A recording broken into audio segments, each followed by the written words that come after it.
नमस्कार साथियों, स्वागत है आपका दृष्टि आईएएस के इकोनॉमी दिस वीक प्रोग्राम में। इस प्रोग्राम में हम पिछले एक सप्ताह की सभी महत्वपूर्ण खबरों पर आपके साथ विस्तार से बात करने का प्रयास करते हैं, ताकि इनसे संबंधित आपकी महत्वपूर्ण अवधारणाओं पर समझ को बेहतर बनाया जा सके, जिस समझ का प्रयोग आप अपनी प्रारंभिक परीक्षा और मुख्य परीक्षा दोनों ही स्तरों पर कर सके, अपनी परीक्षा को क्वालिफाई करने की अपनी संभावनाओं को बढ़ा सके। तो चलिए आज के प्रोग्राम की शुरुआत करते हैं और सबसे पहले देखते हैं कि पिछले सप्ताह की में कौन सी महत्वपूर्ण खबरें थी जो किसी न किसी कारण से चर्चा में रही हैं और जिन पर आज हम विस्तार से बात करने का प्रयास करेंगे।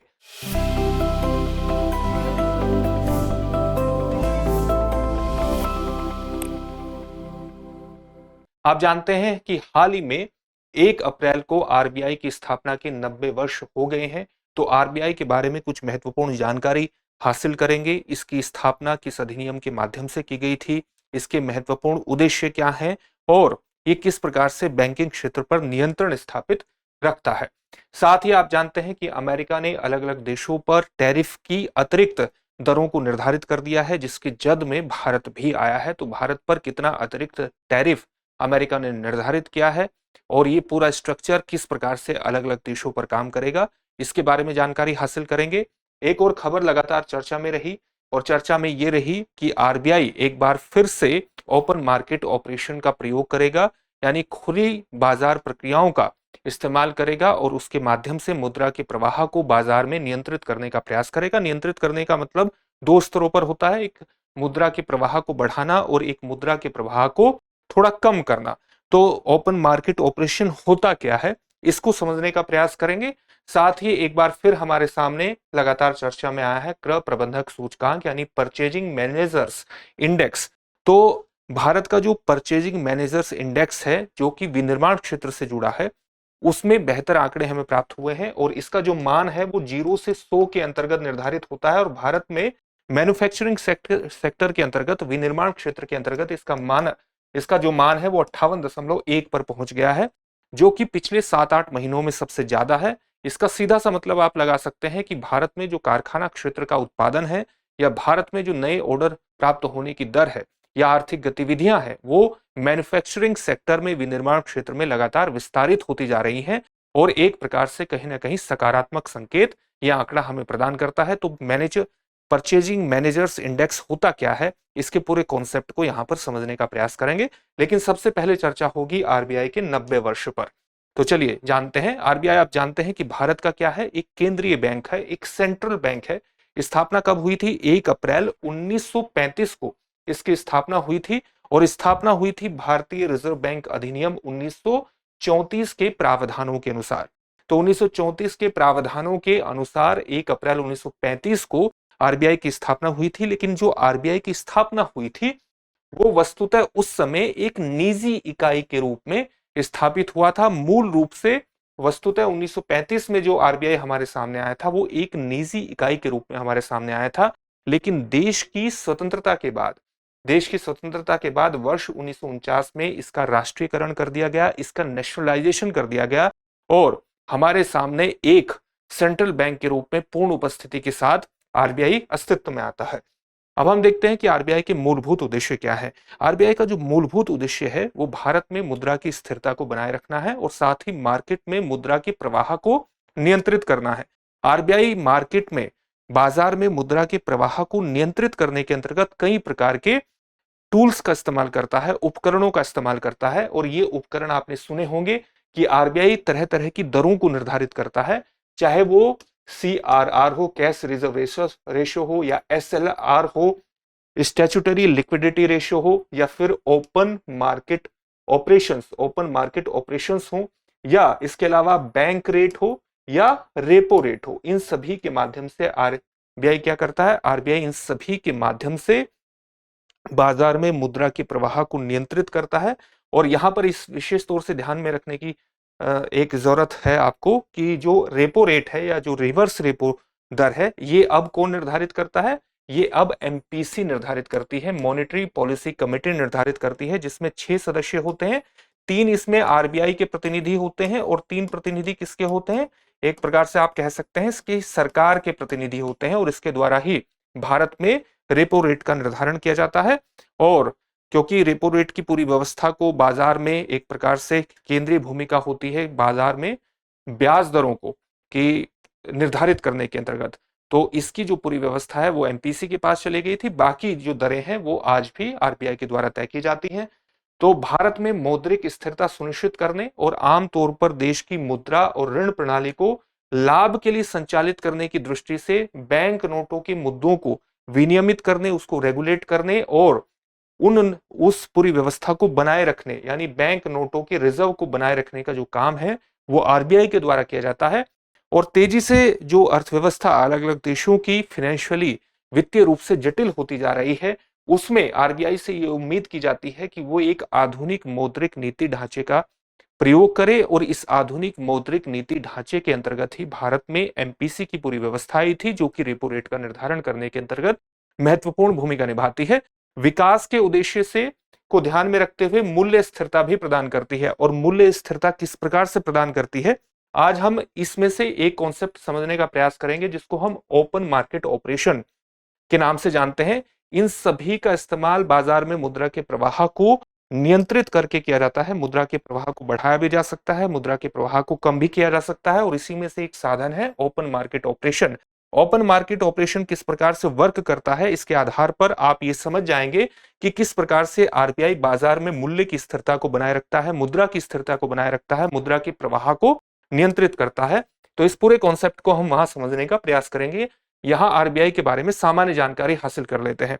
रिजर्व बैंक के मामले एक केंद्रीय निदेशक मंडल, सेंट्रल बोर्ड ऑफ डायरेक्टर्स द्वारा शासित होते हैं।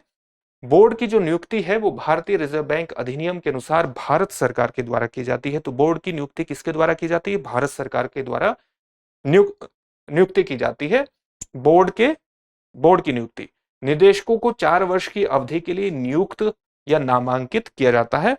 तो ये कुछ महत्वपूर्ण तथ्य हैं जो आरबीआई की संरचना से जुड़े हुए हैं, और एमपीसी के बारे में अभी हमने बात की थी। तो भारत में जो बैंकिंग स्ट्रक्चर है वो किस प्रकार से काम करता है इसको देख लेते हैं। आप भारत में जो बैंकिंग सिस्टम है इसको एक केंद्रीकृत बैंकिंग सिस्टम के रूप में भी परिभाषित कर सकते हैं। और क्यों कर सकते हैं, क्योंकि इन सब के ऊपर आरबीआई एक प्रकार से नियंत्रण बना करके रखे हुए है। आरबीआई उसको निर्देशित करता है। आरबीआई के ही दिशा निर्देशों के अनुसार अन्य भारत में जो बैंक है, चाहे वो कॉमर्शियल बैंक हो, कोऑपरेटिव बैंक्स हो, डेवलपमेंट बैंक्स हो या पेमेंट बैंक्स हो, वो काम करते हैं आरबीआई के दिशा निर्देशों के अनुरूप बनाए गए नियमों के अनुसार ही काम करते हैं। कमर्शियल बैंक्स में 2 तरह के बैंक आते हैं, public sector banks, private bank sector banks. Public sector banks में आप एसबीआई जैसे बैंकों को देख सकते हैं, नेशनलाइज्ड बैंकों को देख सकते हैं। इसी प्रकार से प्राइवेट सेक्टर बैंक में आप इंडियन और फॉरेन दोनों तरह के बैंकों को देख सकते हैं। जब हम कोऑपरेटिव बैंक्स की बात करते हैं, सहकारी बैंकों की बात करते हैं, तो इसमें ऐसे बैंक शामिल हो जाते हैं जो कि बहुत ही लघु अवधि के लिए ऋण प्रदान करते हैं, शॉर्ट टर्म क्रेडिट प्रदान करते हैं। इसमें एग्रीकल्चर और अर्बन क्षेत्र के दोनों ही तरह के बैंक हो सकते हैं। लॉन्ग टर्म क्रेडिट के जो प्रदान करने वाले बैंक है वो भी कोऑपरेटिव बैंक्स की श्रेणी में आ सकते हैं। इसी प्रकार से कुछ डेवलपमेंट बैंक्स होते हैं, जैसे export import bank development bank की श्रेणी में आता है। एग्रीकल्चर से जुड़ा हुआ जो नाबार्ड है वो भी डेवलपमेंट बैंक की श्रेणी में आता है, जो कृषि क्षेत्र के विकास में एक महत्वपूर्ण भूमिका निभाने की कोशिश करता है। इसी प्रकार से डेवलपमेंट बैंक्स में कुछ इंडस्ट्रियल बैंक भी आते हैं, जैसे industrial finance corporation of India इसके अंतर्गत आता है। उसी प्रकार से आईसीआईसीआई, इडबी, एसएफसी, सिडबी और सिडको जैसे पूरे बैंक इंडस्ट्रियल बैंक को, या आप कह सकते हैं कि औद्योगिक विकास को आगे बढ़ाने में एक महत्वपूर्ण भूमिका निभाते हैं। और जो हाल ही में उभरे पेमेंट्स बैंक हैं वो भी आरबीआई के दिशा निर्देशों और गाइडलाइंस के अनुसार ही काम करते हैं। तो इस प्रकार से भारत में जो पूरा बैंकिंग सिस्टम है वो कहीं ना कहीं आरबीआई से ही निर्देशित होता है। और आरबीआई एक महत्वपूर्ण केंद्रीकृत व्यवस्था, सेंट्रलाइज्ड सिस्टम प्रदान करता है भारत में मुद्रा के प्रवाह को नियंत्रित करने के अंतर्गत। तो ये आपने पूरा बैंकिंग स्ट्रक्चर समझ लिया। अब हम अगले टॉपिक की तरफ बढ़ेंगे, लेकिन उससे पहले आपके लिए एक महत्वपूर्ण सूचना है, और सूचना यह है कि दृष्टि आईएएस के नोएडा शाखा पर हमारे 2 महत्वपूर्ण बैच प्रारंभ हो रहे हैं। हिंदी माध्यम का बैच प्रारंभ हो चुका है और इसमें आप एडमिशन ले सकते हैं। इसकी जो टाइमिंग है वो है शाम को 6 बजे। अंग्रेजी माध्यम का बैच 8 अप्रैल से प्रारंभ होगा, जिसका समय होगा शाम को 6 बजे। और आप इन बैचेस में एडमिशन लेने के लिए, ये IAS GS foundation prelims plus mains course के बैच हैं, ऑफलाइन बैच है, और आप 8750187501 पर कॉल कर सकते हैं और कॉल के माध्यम से भी अपने एडमिशन को सुनिश्चित कर सकते हैं और सफलता की दिशा में आप आगे बढ़ सकते हैं। एक और आपके लिए महत्वपूर्ण सूचना है कि दृष्टि लर्निंग ऐप पर आर्टिफिशियल इंटेलिजेंस के प्रयोग को दृष्टि आईएएस बढ़ावा दे रहा है और इसी के संदर्भ में आपके सामने कुछ महत्वपूर्ण फीचर्स दृष्टि लर्निंग ऐप पर उपलब्ध होंगे। ये फीचर्स हिंदी और अंग्रेजी दोनों माध्यमों के IAS GS foundation online course से संबंधित है और ये जो दृष्टि लर्निंग ऐप है जो आर्टिफिशियल इंटेलिजेंस के माध्यम से अपडेट किया गया है, इसमें कुछ महत्वपूर्ण अपडेट आई है। अपडेट किस प्रकार से किया गया है आर्टिफिशियल इंटेलिजेंस के माध्यम से? अपग्रेडेड जो दृष्टि लर्निंग ऐप है इसमें 3 मुख्य एआई क्षमताएं यानी आर्टिफिशियल इंटेलिजेंस क्षमताएं मौजूद होंगी। किस प्रकार की क्षमताएं मौजूद होंगी? पहली होगी आर्टिफिशियल इंटेलिजेंस समरी। आपके लंबे लंबे लेक्चर्स होते हैं तो उन सभी लंबे लंबे लेक्चर्स को सारांश में बिंदुओं के रूप में आपको प्रदान किया जा सके, इसकी व्यवस्था दृष्टि लर्निंग ऐप में आपके लिए कर दी गई है ताकि आप एग्जाम टाइम में बहुत तेजी से अपना रिवीजन करने में सक्षम हो सके। तो इस प्रकार से आप देख सकते हैं कि अपग्रेडेड दृष्टि लर्निंग ऐप की एक महत्वपूर्ण खूबी है एआई समरी। लंबे लंबे लेक्चर्स को बिंदुओं के रूप में ही आपको प्रदान कर देगा और आप क्विक रिवीजन में सक्षम हो जाएंगे। इसी प्रकार से एआई क्विज एक अन्य फीचर होगा जो वीडियो के कंटेंट के आधार पर ऑटोमेटेड तरीके से, स्वचालित तरीके से एक मूल्यांकन प्रश्न आपके लिए तैयार करेगा, जिसके आधार पर आप अपनी तैयारी का मूल्यांकन लगातार कर सकते हैं और अपनी समझ को परख सकते हैं कि जो अभी आपने लेक्चर लिया है उसके प्रति आपकी समझ कितनी बेहतर हुई है। इसके अलावा अगर पढ़ते पढ़ते आपके मन में कोई प्रश्न आता है और उसका आपको उत्तर लेना है तो उसकी भी व्यवस्था की गई है आस्क मी अ क्वेश्चन, मुझसे कोई भी प्रश्न पूछे फीचर के आधार पर। ये रियल टाइम प्रश्नोत्तर सुविधा है जिससे विद्यार्थी ऐप के भीतर तुरंत अपने संशय का समाधान कर सकते हैं। अगर आपको पढ़ते पढ़ते किसी भी प्रकार का कोई संशय हो जाता है तो आप तुरंत प्रश्न पूछिए, उस प्रश्न का उत्तर आपको आर्टिफिशियल इंटेलिजेंस के फीचर के माध्यम से दृष्टि लर्निंग ऐप पर तुरंत उपलब्ध हो जाएगा। तो दृष्टि आईएएस की एक महत्वपूर्ण, आप कह सकते हैं टेक्नोलॉजिकल एडवांस सुविधा दृष्टि लर्निंग ऐप पर आपको दी जा रही है। तो आप इसके लिए तुरंत डाउनलोड कीजिए दृष्टि लर्निंग ऐप। ये एंड्रॉइड और आईओएस दोनों ही स्तरों पर आपको उपलब्ध हो जाएगा, इससे जरूर जुड़िए। अगला टॉपिक है अमेरिका, टैरिफ और भारत। आप जानते हैं कि हाल ही में अमेरिकी राष्ट्रपति डोनाल्ड ट्रंप के द्वारा 3 अप्रैल को नई टैरिफ दरों का निर्धारण कर दिया गया है और इसमें भारत पर भी बढ़े हुए एडिशनल ड्यूटी का निर्धारण किया गया है जो कि 27% है। अमेरिका ने सभी देशों से आयात पर कम से कम 10% और कुछ देशों पर तो 49% तक टैरिफ लगा दिया है, प्रशुल्क लगा दिया है। इसे अमेरिका ने लिबरेशन डे भी घोषित किया है, यानी ये जो प्रशुल्क दरें हैं ये 3 अप्रैल से अब लागू होंगी और 3 अप्रैल को एक प्रकार से घोषणा इनकी हो गई है और पूरी तरह से अब चलन में आ जाएंगी और इसलिए अमेरिका ने इस दिन को लिबरेशन डे के रूप में घोषित कर दिया है। लेकिन इसमें कुछ देशों को छूट भी दी जाएगी और उनमें से एक व्यवस्था होगी, एक एग्रीमेंट के अंतर्गत मेक्सिको और कनाडा को भी छूट मिलेगी। यहाँ पर आप देख सकते हैं कि यूएस मेक्सिको कनाडा एग्रीमेंट देशों को इसके अंतर्गत छूट दी गई है क्योंकि मेक्सिको और कनाडा से होने वाले आयात पर डोनाल्ड ट्रंप ने पहले ही अतिरिक्त 25% की जो टैरिफ है वो लगा रखी है। तो इनको छोड़ करके बाकी सभी देशों पे ये अलग अलग टैरिफ व्यवस्था लागू होगी। भारत पर भी टैरिफ लगाया गया है, भारत पर एडिशनल ड्यूटी 27% की रहेगी, लेकिन भारत पर जो एडिशनल ड्यूटी लगाई है इसको डिस्काउंटेड रेट कह करके संबोधित किया गया है। सामान्य तौर पर इसकी जो अंक गणितीय गणना है उसके आधार पर इसको डिस्काउंटेड रेट के रूप में संबोधित किया गया है, लेकिन कुछ लोगों का यह भी मानना है क्योंकि भारत जो है वो अमेरिका पर 52% टैरिफ लगाता है, यानी अमेरिका से जो सामान भारत में आता है अमेरिका के उस सामान पर भारत 52% टैक्स लगाता है, लेकिन अमेरिका उतने बड़े स्तर पर टैरिफ नहीं लगा रहा है। तो कहीं ना कहीं जो रेसिप्रोकल टैक्स की पूरी व्यवस्था थी कि जितना टैक्स दूसरे देश लगा रहे हैं उतना ही टैक्स अमेरिका लगाएगा, उस एग्जैक्ट रेसिप्रोकल टैक्स के अंतर्गत कहीं ना कहीं भारत को आप कह सकते हैं कि एक थोड़ी सी छूट प्राप्त हुई है, इसीलिए इसको एक प्रकार से डिस्काउंटेड रेट के रूप में परिभाषित किया गया है। कुछ अंक गणितीय मेथड के माध्यम से इस टैक्स की गणना भी की गई है और उसके अंतर्गत भी इसको डिस्काउंटेड रेट के रूप में परिभाषित किया गया है। जब वो अंक गणितीय मेथड पूरी तरह सामने आ जाएगा तो उसको भी हम स्पष्ट करेंगे। भारत पर किस तरह के प्रभाव होंगे, भारत के कौन से सेक्टर इस पूरी व्यवस्था से प्रभावित होंगे। तो भारत से यूएस में होने वाले निर्यात को पहले समझ लेते हैं। जैसे फाइनेंशियल ईयर 2024 में भारत से अमेरिका को होने वाला जो निर्यात है वो लगभग $77.5 बिलियन का है। और भारत का सबसे बड़ा निर्यात बाजार कौन सा है? यूएस ही भारत का सबसे बड़ा निर्यात बाजार है।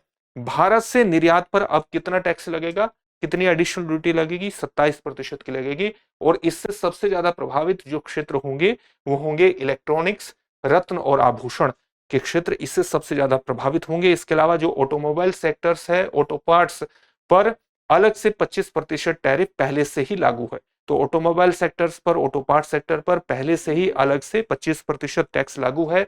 फार्मा और ऊर्जा उत्पाद छूट के दायरे में रखे गए हैं, यानी कुछ सेक्टर्स ऐसे हैं जो छूट के भी दायरे में रखे गए हैं, उन पर ये अतिरिक्त एडिशनल ड्यूटी 27% की नहीं लगेगी। और उसमें कौन सा सेक्टर महत्वपूर्ण है? फार्मा सेक्टर और ऊर्जा उत्पादन, ऊर्जा उत्पाद जो एनर्जी प्रोडक्ट हैं उस पर इस प्रकार के टैक्स नहीं लगेंगे। अलग अलग देशों पर किस प्रकार के टैक्स लगाए गए हैं उसको भी एक बार यहां पर समझ लेते हैं। जैसे आप देख सकते हैं कि सबसे बड़ा जो टैक्स आप देखेंगे वो वियतनाम पर लगाया गया है। वियतनाम पर एडिशनल ड्यूटी 46% की लगाई गई है। उसी प्रकार से चाइना पर 34%, ताइवान पर 32%। इसी प्रकार से आप जानते हैं कि ये जो मेक्सिको है और जो कनाडा है इस पर पहले से ही एडिशनल ड्यूटी 25% की लगाई जा चुकी है। और जो नई घोषणाएं हुए हैं उससे इनको छूट भी प्रदान की गई है, क्योंकि 1 जुलाई 2020 से 1 जुलाई 2020 से यूएस, मैक्सिको, कनाडा के मध्य एक एग्रीमेंट लागू हो रखा है और उसी के आधार पर पहले ही इनके उत्पादों पर एडिशनल ड्यूटी की घोषणा हो चुकी है। वर्तमान में जो घोषणाएं हुई है उससे इनको मुक्त रखा गया है।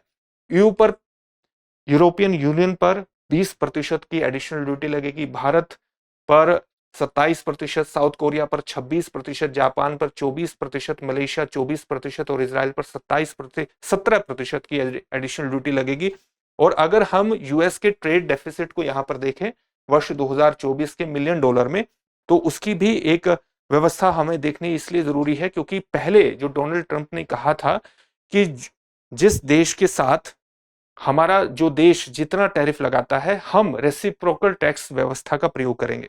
लेकिन ट्रंप ने जिस प्रकार से टैक्स की घोषणा की है उससे हमें यह पता लगता है कि कहीं ना कहीं ट्रंप अमेरिका के व्यापार घाटे को एक प्रकार से कम करने की कोशिश कर रहे हैं। जिन देशों के साथ अमेरिका का व्यापार घाटा सबसे ज्यादा है उन्हीं देशों को इस टैरिफ व्यवस्था के माध्यम से लक्षित किया गया है, टारगेट किया गया है।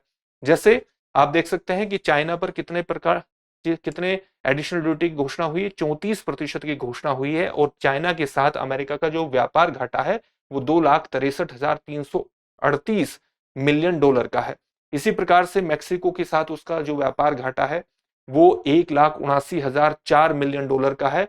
लेकिन मैक्सिको को वर्तमान टैरिफ व्यवस्था से मुक्त रखा गया है क्योंकि इस पर पहले ही एडिशनल 25% की ड्यूटी लगा चुकी है। इसी प्रकार से अगर भारत के साथ व्यापार घाटा देखें तो भारत काफी नीचे आता है और अमेरिका का व्यापार घाटा भारत के साथ वर्ष 2024 में $46,087 मिलियन का है। अब हम देखते हैं कि ये जो पूरी व्यवस्था है, ट्रंप ने कहा था कि वो रेसिप्रोकल टैक्स लगाएंगे, जितना जो देश उनके उत्पादों पर जितना टैक्स लगाता है वो अमेरिका भी उतना ही टैक्स लगाएगा। लेकिन कहीं ना कहीं टैरिफ व्यवस्था के अंतर्गत अमेरिका ने व्यापार घाटे को लक्षित किया है, यानी अमेरिका अपने व्यापार घाटे को कम करना चाहता है और उस व्यापार घाटे को कम करके अमेरिका में ही विनिर्माण क्षेत्र को आगे बढ़ाने की कोशिश कर रहा है। इस टैरिफ व्यवस्था से ये पता चलता है। तो यहां पर टैरिफ गणना में कुछ समस्याएं देखने में आ सकती हैं आपको, क्योंकि अन्य देशों द्वारा लगाए गए टैरिफ को ये प्रतिबिंबित नहीं करती है वर्तमान टैरिफ व्यवस्था जिनकी घोषणा हुई है, बल्कि अमेरिका के व्यापार घाटे को कम करने के प्रयासों को कहीं ना कहीं प्रदर्शित कर रही है, इसी उद्देश्य को रेखांकित कर रही है जो टैरिफ घोषणाएं की गई हैं। अमेरिका का दावा है कि व्यापार घाटे के कारण अमेरिकी नौकरियां और उद्योगों पर नकारात्मक असर पड़ रहा है, क्योंकि अगर उसके यहाँ मैन्युफैक्चरिंग सेक्टर, अलग अलग प्रकार की जो प्रोडक्शन व्यवस्थाएं हैं वो नहीं खड़ी होंगी, ज्यादा से ज्यादा प्रोडक्शन नहीं होगा, आर्थिक गतिविधियों का विस्तार नहीं होगा, तो अमेरिकी जो नागरिक हैं उन्हें किस प्रकार से रोजगार की व्यवस्थाएं खड़ी की जाएंगी।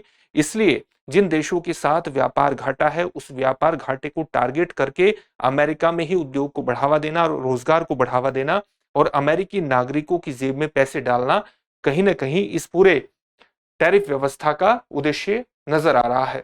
व्यापार असंतुलन स्वाभाविक होता है। यहां पर जो हमने बताया है कि ये जो टैरिफ घोषणाएं हुई हैं इसमें स्वाभाविक रूप से कुछ समस्याएं हैं।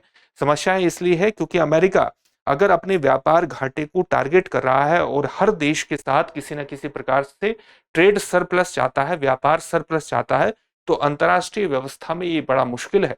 अगर प्रत्येक देश के साथ व्यापार के अंतर्गत अधिशेष चाहता है, सरप्लस चाहता है, तो ये बिल्कुल भी एक संभव व्यवस्था नहीं है।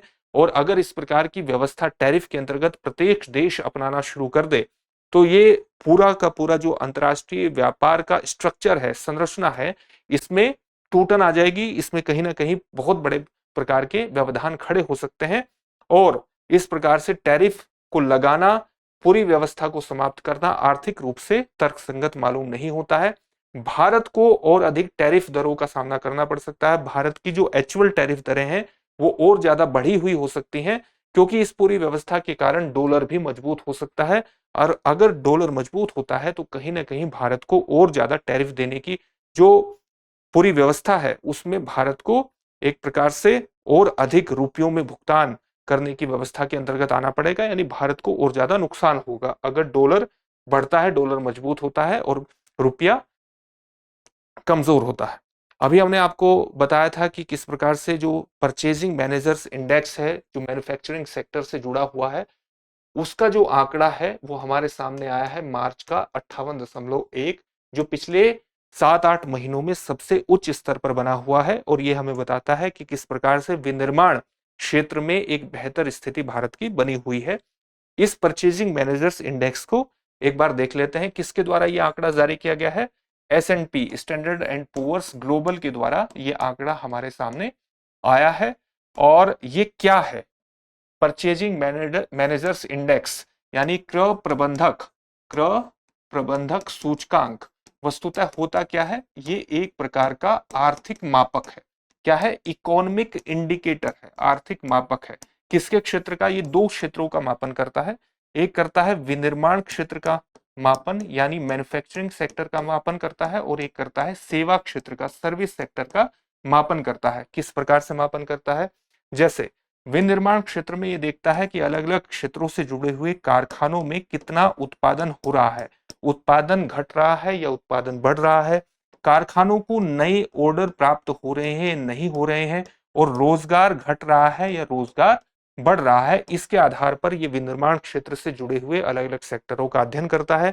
इसी प्रकार से सेवा क्षेत्र के अंतर्गत चाहे वो बैंकिंग सेक्टर हो या फिर पर्यटन सेक्टर हो, उनके स्तर पर भी ये देखता है कि आर्थिक गतिविधियों का विस्तार हो रहा है या नहीं हो रहा है, पर्यटन किसी क्षेत्र में बढ़ रहा है या नहीं बढ़ रहा है और उसके आधार पर आकलन करता है कि आर्थिक गतिविधियों का विस्तार हो रहा है या आर्थिक गतिविधियां एक प्रकार से संकुचन की तरफ है, सिकुड़ रही है।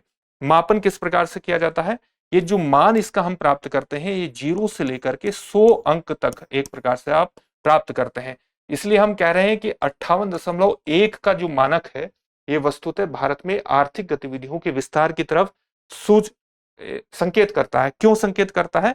क्योंकि अगर परचेजिंग मैनेजर इंडेक्स में कोई देश 50 से अधिक का मान हासिल कर लेता है, 50 से अधिक का मानक हासिल कर लेता है, तो इसका मतलब यह माना जाता है कि आर्थिक गतिविधियों का विस्तार हो रहा है। यहां पर हमें पता चला है कि जो विनिर्माण मैन्युफैक्चरिंग क्षेत्र का मार्च के महीने में जो मान रहा है पीएमआई का वो 58.1 रहा है। इसका मतलब क्या है? इसका मतलब सीधे तौर पर यह है कि कारखानों में जो उत्पादन का स्तर है ये उत्पादन का स्तर लगातार बढ़ता जा रहा है, तो इसमें बढ़ोतरी हो रही है।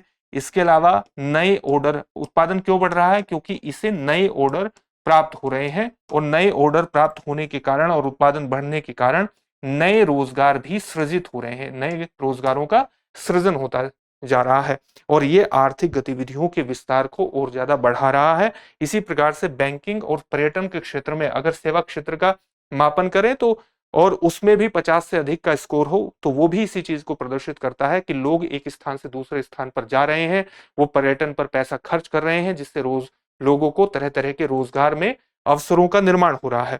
अगर इसका मान 50 से कम है, 50 से कम का मान होने का सीधा मतलब क्या है कि कारखानों में जो उत्पादन है वो बढ़ नहीं रहा है, बल्कि वो लगातार घट रहा है। कारखानों को नए ऑर्डर प्राप्त नहीं हो रहे हैं और कारखाने नए रोजगार को सृजित करने के बजाय लोगों को काम से हटा रहे हैं, लगातार लोगों को कम काम पर रख रहे हैं, क्योंकि उत्पादन नहीं बढ़ रहा है और कारखाने उनका पेमेंट करने में सक्षम नहीं है, और यह आर्थिक गतिविधियों के संकुचन का प्रतीक है। कहीं ना कहीं आर्थिक गतिविधियां घट रही हैं। इसी प्रकार से अगर ये मान केवल 50 हो, यानी न 50 से अधिक हो न 50 से कम हो, तो इसका मतलब है कि आर्थिक गतिविधियां जैसे कि तैसे बनी हुई है। कारखानों में जितना उत्पादन पहले होता था उतना ही उत्पादन अब हो रहा है। नए ऑर्डर न तो प्राप्त हो रहे हैं और न ही घट रहे हैं, और रोजगार भी उसी स्तर पर लगभग बना हुआ है। तो आर्थिक गतिविधियों में एक प्रकार की स्थिरता, या आप कह सकते हैं कि यथास्थिति, यथास्थिति इसके लिए सही शब्द होगा, यथास्थिति को ये प्रदर्शित करता है। तो इसी से जुड़ा हुआ है परचेजिंग मैनेजर्स इंडेक्स, ये हमने समझ लिया है। अब एक टॉपिक की तरफ और बढ़ते हैं जो हमने पहले डिस्कस किया था, ओपन मार्केट ऑपरेशन का क्या मतलब होता है। ओपन मार्केट ऑपरेशन क्या है? आरबीआई का एक टूल है, आरबीआई का एक उपकरण है, एक उपकरण है। और उपकरण कैसा है? मुद्रा के प्रवाह को बाजार में बढ़ाने या कम करने का। किस प्रकार से ये काम करता है? ये इस प्रकार से काम करता है कि आरबीआई ओपन मार्केट में यानी खुले बाजार में जो सरकारी प्रतिभूति होती है, जो गवर्नमेंट सिक्योरिटी होती है, प्रतिभूति के बारे में हमने कई बार पढ़ लिया है। सरकारी प्रतिभूति जो होती है, उस सरकारी प्रतिभूति को, या आप कह सकते हैं गवर्नमेंट बॉन्ड को, सरकारी प्रतिभूति का एक महत्वपूर्ण प्रकार है बॉन्ड को, खरीद सकता है या बेच सकता है मुद्रा के प्रवाह को बढ़ाने के लिए या घटाने के लिए। किस प्रकार से काम करता है? मान लिया महंगाई दर बहुत ज्यादा बढ़ गई है, मुद्रा स्फीति बहुत ऊंचे स्तर पर चली गई है। मुद्रा स्फीति अगर ऊंचे स्तर पर चली गई है, तो इसके लिए जरूरी है कि जो बाजार है उस बाजार में मुद्रा के प्रवाह को सीमित किया जाए, मुद्रा के प्रवाह को सीमित किया जाए। यानी अगर बाजार में पैसा बहुत ज्यादा होगा तो मुद्रास्फीति और ज्यादा बढ़ने के चांसेस रहेंगे, और इसके लिए जरूरी है कि बाजार में मुद्रा के प्रवाह को सीमित किया जाए। तो सीमित किस प्रकार से किया जाएगा? सीमित इस प्रकार से किया जाएगा जब बाजार में पैसा कम जाएगा। पैसा कब कम जाएगा? जब जो क्रेडिट संस्थाएं हैं वो उनको महंगे ब्याज पर पैसा उपलब्ध कराएंगे, यानी ब्याज दरें अगर ज्यादा होंगी। और ब्याज दरें कब ज्यादा होंगी? जब बैंकों के पास, जो क्रेडिट संस्थाएं हैं, पैसा ही कम होगा। अगर उनके पास कम पैसा होगा तो वे ब्याज दरें क्या कर देंगे? ब्याज दरों को बढ़ा देंगे, और ब्याज दरों को बढ़ा देंगे तो लोग कम पैसा उधार लेंगे, उनके पास क्रेडिट व्यवस्थाएं कम होगी। बैंकों के पास कम पैसा हो, इसके लिए जरूरी क्या है कि बैंकों से पैसा लिया जाए। तो इस व्यवस्था में अगर आरबीआई मुद्रास्फीति को टारगेट करना चाहता है ओपन मार्केट ऑपरेशन के माध्यम से, तो वो क्या करेगा?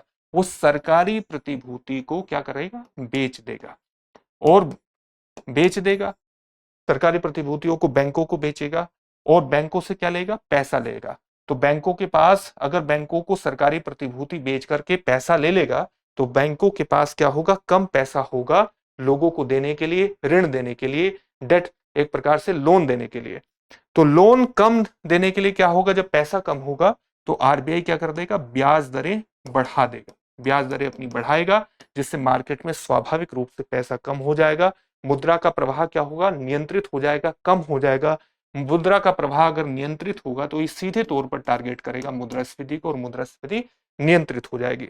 अगर आरबीआई बाजार में, आप ये समझिए कि आर्थिक गतिविधियों को बढ़ावा देना चाहता है, अगर आरबीआई आर्थिक गतिविधियों को बढ़ावा देना चाहता है तो इसके लिए जरूरी है कि मुद्रा के प्रवाह को बढ़ाए, जिससे ज्यादा लोग उधार लें और उस उधार से अपनी आर्थिक गतिविधियों का विस्तार कर सके, अलग अलग प्रकार के स्टार्टअप कर सके, कारखाने स्थापित कर सके, प्रोडक्शन को बढ़ा सके, रोजगार उत्पन्न कर सके, आर्थिक गतिविधियों का विस्तार कर सके। तो आरबीआई क्या करेगा? आरबीआई क्या करेगा कि सरकारी प्रतिभूतियों को बैंकों से क्या करेगा? खरीदेगा, और खरीद करके क्या करेगा? बैंकों को पैसा देगा। बैंकों के पास जब ज्यादा पैसा होगा तो वो कम ब्याज दरों पर पैसा उधार देंगी अलग अलग प्रकार की संस्थाओं को, लोगों को।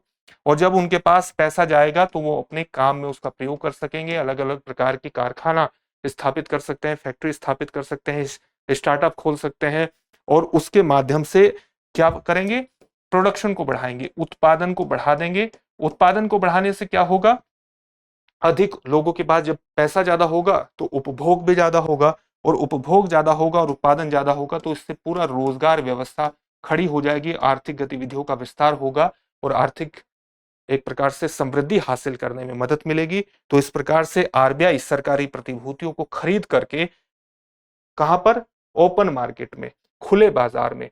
तो इस पूरी व्यवस्था के माध्यम से, खुले बाजार की प्रक्रियाओं के माध्यम से, ओपन मार्केट ऑपरेशंस के माध्यम से सरकारी प्रतिभूतियों को बॉन्ड के रूप में वो हो सकती हैं, सरकारी बॉन्ड के रूप में सरकारी बॉन्ड को बेचा जा सकता है और उसको खरीदा भी जा सकता है, और इस व्यवस्था के माध्यम से मुद्रास्फीति पर कंट्रोल भी किया जा सकता है और आर्थिक गतिविधियों का विस्तार भी किया जा सकता है, इकोनॉमिक ग्रोथ भी हासिल की जा सकती है। ओपन मार्केट ऑपरेशंस इस प्रकार से एक महत्वपूर्ण टूल है आरबीआई का बाजार में मुद्रा के प्रवाह को बढ़ाने या कम करने के अंतर्गत। अब इन सभी टॉपिक से संबंधित एक प्रश्न देखेंगे जिनका उत्तर आपको कमेंट बॉक्स में कमेंट करके देना है।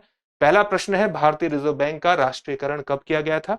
आपके सामने ऑप्शन है 1951, 1950, 1949 या 1947। अगला प्रश्न है, हाल ही में भारत के किन सेक्टरों को अमेरिका के टैरिफ से छूट दी गई है? आपके सामने ऑप्शन है इलेक्ट्रॉनिक्स और ऑटोमोबाइल, रत्न और आभूषण, कृषि उत्पाद, फार्मा और ऊर्जा उत्पाद। अगला प्रश्न है, ओपन मार्केट ऑपरेशंस का मुख्य उद्देश्य क्या है? मुद्रा आपूर्ति को नियंत्रित करना, शेयर बाजार को नियंत्रित करना, सरकारी खर्च को बढ़ाना या केंद्रीय बैंक का मुनाफा बढ़ाना। अगला प्रश्न है, पीएमआई का मान 50 से अधिक होने का अर्थ क्या है? ऑप्शन ए है अर्थव्यवस्था संकुचित हो रही है, ऑप्शन बी अर्थव्यवस्था बढ़ रही है, ऑप्शन सी अर्थव्यवस्था स्थिर है, या ऑप्शन डी कोई निश्चित संकेत नहीं। इन सभी प्रश्नों के उत्तर आपको कमेंट बॉक्स में कमेंट करके जरूर देने हैं। फिर से एक नए सेशन में आपसे मुलाकात होगी। धन्यवाद। डियर व्यूअर्स, अपने एग्जाम की तैयारी को और बेहतर करने के लिए हमारे चैनल को लाइक, शेयर और सब्सक्राइब करना न भूलें।